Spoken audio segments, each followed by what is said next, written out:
नमस्कार श्रोते हो, मी आरजे कोमल तुमच्या सगळ्यांचं स्वागत करते. तुम्ही ऐकत आहात आचार्य 90 FM युअर ओन रेडिओ. श्रोते हो, आपण आपल्या आचार्य 90 FM च्या माध्यमातून नेहमीच विविध उपक्रम राबवत असतो. नवरात्रमध्येच आपण नवविध उपक्रम राबवला, गणेशोत्सवामध्ये वेगवेगळे उपक्रम राबवले आणि यावर्षी अहिल्याबाई होळकर यांच्या त्रिजन्म शताब्दी वर्षानिमित्त आपण विशेष कार्यक्रम राबवत आहोत, स्मरण अहिल्यादेवी. आणि यामध्ये आपण अहिल्यादेवी यांचा लहानपणापासून अर्थात बालपणापासून ते त्यांचं उर्वरित आयुष्य कसं होतं त्याचबरोबर त्यांनी कशा पद्धतीने आपल्या रयतेला कायम सुखी ठेवत त्या आल्या, त्यांची शिवभक्ती कशी होती, यांसारख्या अनेक बारीक सारीक गोष्टी आहेत त्या आपण जाणून घेण्याचा प्रयत्न करत आहोत. या व्यतिरिक्त त्यांनी आलेल्या संकटांचा सामना कसा केला, यांसारख्या अनेक त्यांचे जे पैलू आहेत, त्यांचं व्यक्तिमत्व कसं होतं, या सगळ्या गोष्टी जाणून घेत आहोत. आणि आज त्याच निमित्तानं आपल्याला वक्ता म्हणून आपल्या आजच्या कार्यक्रमामध्ये लाभलेले आहेत ऋतुजा फडके. ऋतुजा मॅमबद्दल सांगायचं झालं तर ज्ञानकुल प्री प्रायमरी सेशन त्या सध्या सांभाळत आहेत ज्ञानकुल शाळेमध्ये. आणि त्यांना निवेदनाची आवड आहे, कीर्तनही त्या करतात, अभिवाचन करतात. आणि अशा ह्या सर्व गुण संपन्न ऋतुजाताई आज आपल्यासोबत जोडल्या गेलेल्या आहेत. खूप खूप स्वागत आहे ऋतुजाताई तुमचं. धन्यवाद. तुम्ही ह्या कार्यक्रमामध्ये आमच्यासोबत सहभागी झालात. तर श्रोते हो, लोककल्याणकारी अहिल्यादेवी, ईश्वराने जे उत्तरदायित्व माझ्यावर सोपवले आहे ते पार पाडणे हे माझे कर्तव्य आहे. प्रजेला सुखी करणे हे माझे काम आहे. माझ्या प्रत्येक कृत्याची जबाबदारी माझ्यावर आहे. आज सत्ता आणि बळाच्या जोरावर मी जे कार्य करीत आहे त्याचा मला परमेश्वरासमोर अखेरीस जाब द्यावा लागेल. अहिल्यादेवींच्या राज्यकारभाराचे अधिष्ठान म्हणजे त्यांची ही प्रतिज्ञा, एक भारत श्रेष्ठ भारत, एक हिंदू श्रेष्ठ हिंदू, या उक्तीचे बीजे पेरणाऱ्या जनहितरक्षक अहिल्यादेवी. आणि त्यांचाच हा जो लेख आहे एकता मासिकांमधून घेण्यात आलेला अंजली तागडे यांचा लोककल्याणकारी अहिल्यादेवी हा लेख ऋतुजाताई आता आपल्यासमोर सादर करतायत. थँक्यू. लोककल्याणकारी राज्य. अहिल्यादेवी होळकर यांचा राज्यकारभार लोकाभिमुख होता. त्यांचं राज्य लोककल्याणकारी राज्य होतं. त्यांच्या व्यक्तिगत जीवनात त्यांना अनेक दुःखांना सामोरं जावं लागलं, पण त्यांनी नेहमीच आपल्या कर्तव्याला प्राधान्य दिलं. त्यांच्या राज्यातील करपद्धती अतिशय चोख होती.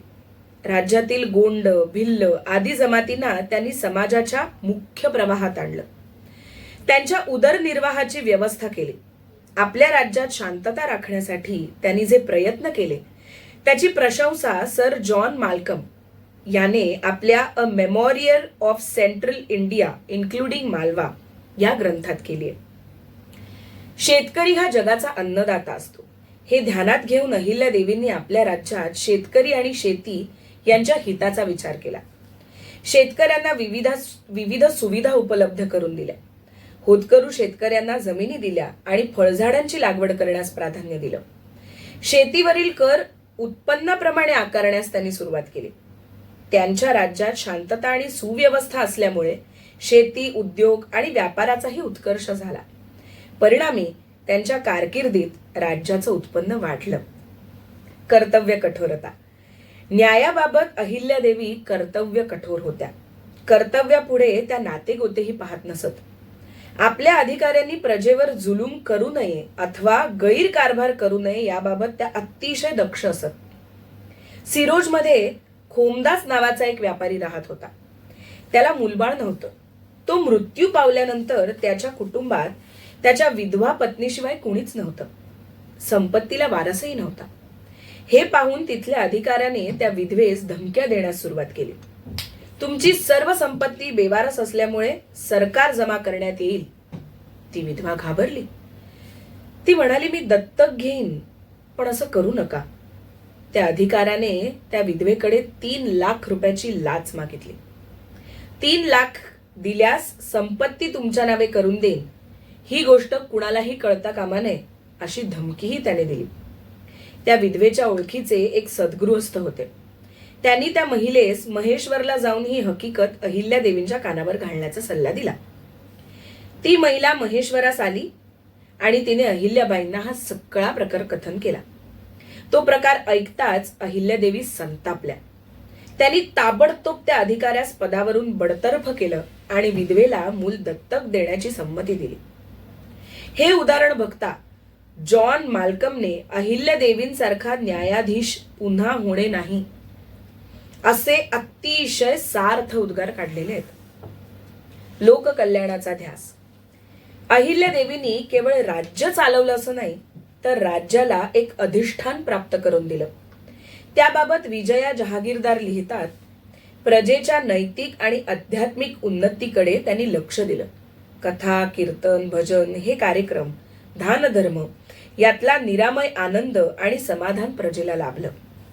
त्यांनी स्वतःचं जीवन पवित्र, त्यागमय ठेवून आणि अतिशय साधी राहणी अवलंबून जनतेपुढे आदर्श ठेवला होता. प्रजेसाठी नवे नियम त्यांनी केले आणि त्याच वेळी पूर्वीचे जाचक नियम रद्द करून टाकले. प्रजेमध्ये सुरक्षिततेची भावना होती. त्यांना कोणापासूनही भय नव्हतं. कधी कशाची टंचाई भासली नाही की दुष्काळ पडला नाही. कित्येक ठिकाणी अन्नछत्र चालू होती. तिथे कुणालाही दुजाभाव नव्हता. अहिल्याबाईंनी कुठलाही धाकधपटशा, बळजबरी किंवा दहशत दाखवून राज्य केलं नाही. अत्यंत मायाळूपणे आणि प्रेमाने राज्य केलं. त्यांच्या काळात प्रजेत असंतोष निर्माण झाला नाही किंवा प्रजेने कधी उपद्रवही दिला नाही. त्यांच्या दरबारात प्रजेला मुक्त द्वार होतं. सर्वांचं म्हणणं शांतपणे ऐकून घेणं हे त्यांचं कौशल्य होतं. त्या जितक्या मृदू आणि मायाळू होत्या, तितक्याच कर्तव्य कठोर आणि कडक होत्या. त्यांच्या वागण्यात हे दोन्हीही रंग सारखेच प्रभावी आहेत. म्हणूनच त्यांचं चरित्र म्हणजे वज्रासारख्या कठोर अशा स्त्रीचं आणि त्याच वेळी कुसुम कोमल अशा हृदयाचंही आहे. कर्तव्य कठोर निर्णय घेणाऱ्या राजकीर्तीचे, तसंच नम्र अशा प्रजा पालनकर्तीचंही आहे. रणचंडिकेचंही आहे आणि वात्सल्य प्रेमाचंही आहे. अहिल्यादेवी म्हणजे सात्विकता आणि कर्तव्य कठोरता यांचं एक अजब रसायन आहे. ढासळलेल्या स्वाभिमानाचं पुनरुज्जीवन. अहिल्यादेवी अत्यंत धार्मिक वृत्तीच्या होत्या. त्यांच्या धार्मिक निष्ठे इतकीच त्यांची राष्ट्रीय आणि सामाजिक जाणीव प्रगल्भ होती. त्यांनी केवळ भंगलेल्या धार्मिक श्रद्धास्थानांचा जीर्णोद्धार केला असं नाही, तर भारताचा ढासळलेला स्वाभिमानच पुनरुज्जीवित केला. एका प्रकारे त्यांनी या देशाचं धार्मिक आणि राष्ट्रीय आयुष्य नव्याने घडवलं. श्रद्धेला गेलेले तडे सांधून घेतले. या कार्यामुळे देशातली कला, उद्योग, साहित्य, संस्कृती याला सर्वोपरी बळ मिळालं. महेश्वर येथील त्यांची राजधानी म्हणजे एका प्रकारे भारताचं हृदयस्थान बनलं. त्या धामधुमीच्या काळात या हृदयस्थानातून सांस्कृतिक एकतेचा प्रवाह देशभर अभिसारित होत राहिला. हिंदुस्थानभर पुन्हा चैतन्याचा संचार व्हायला लागला. अहिल्याबाईंनी प्रजेच्या बाबतीत आपला आणि परका असा कधी भेदच मानला नाही. एकत्वाचा धागा. वाटसरूंना सुविधा पुरवणं, वाटेवर झाडं लावणं, पाणपोया, अन्नछत्र या सुविधा देत तो संस्कार समाज जनामनात रुजवला. समाजमनाचं उन्नयन, देशाविषयी, परंपरांविषयी आपलेपणा, प्राचीन धर्मस्थळांविषयी आस्था अशा अनेक बाबी यातून नकळत साधल्या गेल्या. त्यांची धर्मनिष्ठा आंधळी नव्हती. विधवा स्त्रियांना त्यांचे अधिकार मिळवून देणं, त्यांना दत्तक घेण्याचा हक्क देणं या बाबतीत त्या नेहमीच दक्ष राहिल्या. पतीमागे सती गेलेल्या सर्व स्त्रियांची श्राद्धे झाली पाहिजेत, मग त्या यवन असल्या तरी त्यांची पतिनिष्ठा महत्वाची आहे, असं त्यांनी ठामपणे सांगितलं. करुणा आणि मातृभाव. होतकरूंसाठी अन्नछत्र, वाटसरूंसाठी पाणपोया आणि निवारे, प्रवाशांसाठी उत्तम रस्ते आणि सुरक्षा, देवस्थानांची पूजा अर्चा हे सगळं नियमित व्हावं यासाठी कायमस्वरूपी योजना, अन्यायावर न्याय आणि त्वरित तोडगा, कुकर्म करणाऱ्यांचे परिवर्तन आणि पुनर्वसन अशीही कामं त्यांनी केली. त्यांची करुणा आणि मातृभाव हा मानवापुरता मर्यादित नव्हता. झाडं लावण्याची योजना, शेत नांगरणाऱ्या बैलांसाठी पाणी, पक्ष्यांना दाणे टिपण्यासाठी राखीव शिवारं, वनात फिरणाऱ्या प्राण्यांना पाणी पिण्यासाठी तलाव अशी सारी जीवनसृष्टी त्यांच्या निगराणीखाली सुरक्षित होती. अल्लोट वैभव असूनही पराकोटीचा साधेपणा, सशक्त राज्यकर्ती असूनही सहकार्याचं धोरण, प्रचंड दानधर्म करूनही अतिशय चोख हिशोब, धार्मिक असूनही अनिष्ट रूढींना विरोध आणि अपार दुःख सोसूनही सदैव प्रजेच्या सुखाची कार्य त्यांनी केली. पर्यावरण संरक्षण, कौशल्य विकास, पर्यटन, स्थापत्यशास्त्र, व्यवस्थापन अशी अनेक क्षेत्रे आहेत ज्यात अहिल्यादेवी त्यांच्या कार्याचा आदर्श आजही उपयुक्त ठरतोय. कर्तृत्व, दातृत्व, मातृत्व, नेतृत्व असे चतुर्विध आदर्श आपल्या पुढे अहिल्याबाईंनीच ठेवले आहेत. वा, अतिशय सुंदर असा लेख आहे हा. म्हणजे एकंदरीत अहिल्याबाई कशा आहेत किंवा अहिल्याबाईंकडे असलेले सगळे गुण किंवा अहिल्याबाईंचे जे पैलू आहेत, विविध पैलू आपल्याला ह्या लेखामध्ये त्यांचा उल्लेख होताना पाहायला मिळतोय. आणि या पलीकडे जाऊन त्यांनी मंदिर जीर्णोद्धारातून आणि लोकहितात्मक कार्यातून अखिल भारतवर्षाला धार्मिक आस्थेने सुद्धा जोडलंय.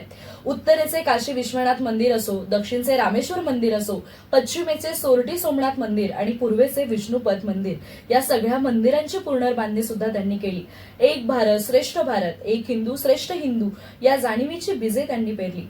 अशा या दातृत्वातील मेरुमणी असणाऱ्या अहिल्यादेवी होळकर यांना त्यांच्या जन्म त्रिशताब्दी निमित्त विनम्र अभिवादन. आणि ऋतुजाताई, तुम्ही पुन्हा एकदा आमच्या आचार्य 90 FM सोबत जोडल्या गेलात आणि आमच्या या विशेष उपक्रमामध्ये सहभागी झालात, त्यामुळे मी सुद्धा तुमची खूप खूप आभारी आहे. धन्यवाद.